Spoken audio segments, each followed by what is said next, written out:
Soutenus par le PNUD, les habitants de Bara ont décidé d'avoir leur pépinière pour mener eux-mêmes à bien la reforestation de cette dune.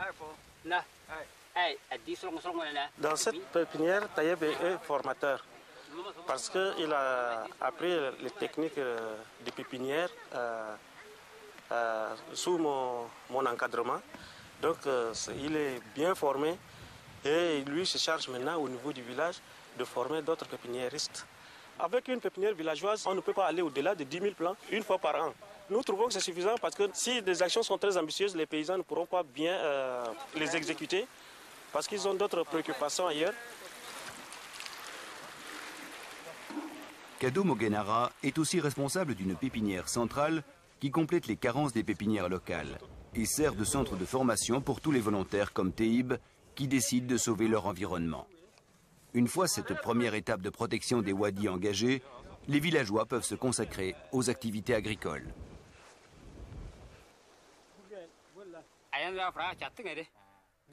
Quand j'ai décidé de m'installer à Bara, j'ai acheté 2 parcelles de terre dans le wadi. J'ai eu l'argent nécessaire en vendant mes 2 dernières vaches qui avaient survécu à la sécheresse. Au moment où j'ai acheté cette palmeraie, je ne savais pas qu'il fallait polliniser manuellement les fleurs de dattier. J'ai observé les voisins et le chef du village m'a appris comment obtenir une récolte de dattes.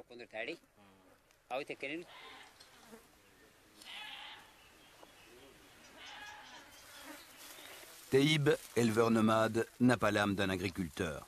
Dans sa seconde parcelle qui se trouve au milieu de cet wadi particulièrement sec en surface, il a quand même réussi à faire pousser quelques plants de blé. Mais cette récolte de céréales est trop maigre pour nourrir sa famille de 7 enfants. Alors, comme la plupart des habitants de Bara, Taïeb doit recourir au troc pour s'approvisionner. Chaque année, je pars pour le sud avec ma récolte de dattes.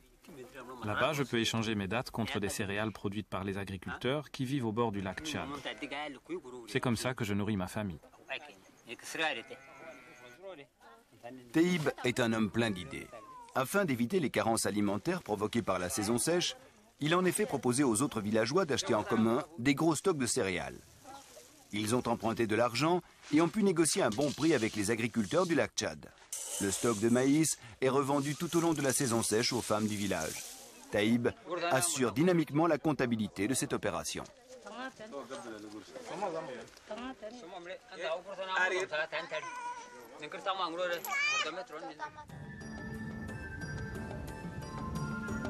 À 2 heures de piste de Bara, l'ouadi du village de Miou est lui parfaitement exploité par une population qui pratique l'agriculture depuis plusieurs générations. Ici, on n'a pas besoin d'aller chercher des céréales loin du village. L'autosuffisance alimentaire est une réalité. Cet ouadi exemplaire a été choisi par les responsables du projet comme un lieu de découverte pour quelques habitants de Bara. Taïeb fait partie de ce voyage d'études.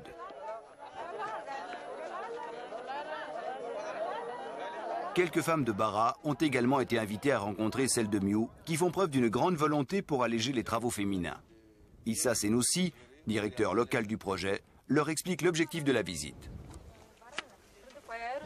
Le wadi de Bara, c'est un bon wadi où l'eau est peu profonde et maintenant c'était sous-exploité. Et donc l'échange avec le wadi de Miou leur permettra de changer leur façon de faire.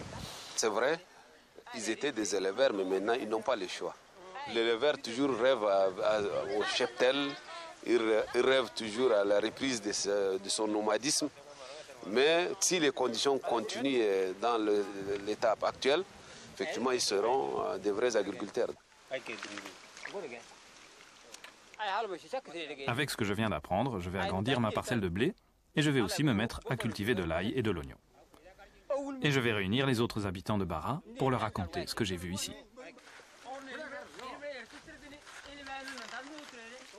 Taïeb met toute son énergie en œuvre pour apprendre l'agriculture et lutter contre la désertification.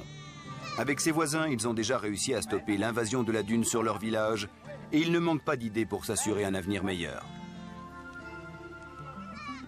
Quand Taïeb se retrouve en brousse avec son troupeau, il est aussi fier d'enseigner les techniques d'élevage à ses fils. Et une légère amertume traverse son esprit. Une sorte de nostalgie nomade. Ici, il n'y a plus d'herbe pour les bêtes, mais un jour, je partirai vivre loin du village, trouver un bon pâturage pour mon troupeau.